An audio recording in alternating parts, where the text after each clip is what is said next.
Now let's make our cities selectable. To do this, we'll need to store the selected city somewhere. Go to app.js.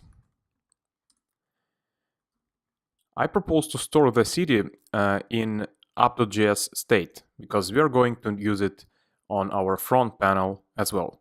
So add new attribute, current city, and assign the first city from the array. Now we can actually immediately pass current city to front side.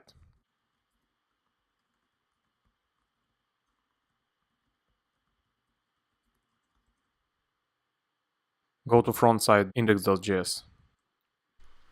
Now inside the component didMount, instead of using cities directly and calling first element of this array, use the prop, the current city prop that we passed to this component. Now we can remove the import.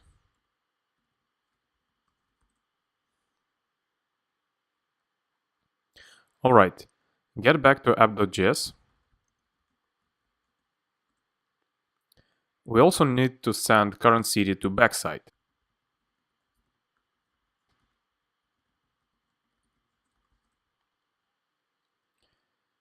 Open backside.js. Add current city to props.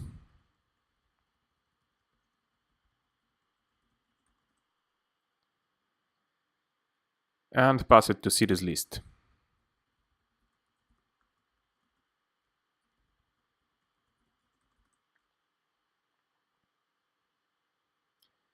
Go to cities list. Add current city to props.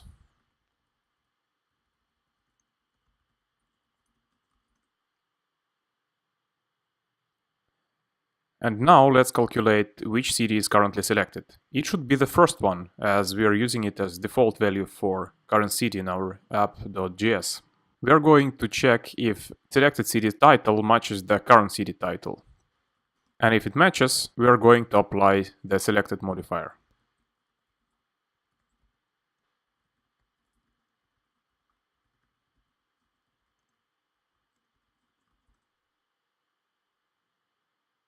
Oh, very important note. When iterating over an array in React, every element should have a unique key. Luckily, every city has a unique ID, so we can use it as a key there.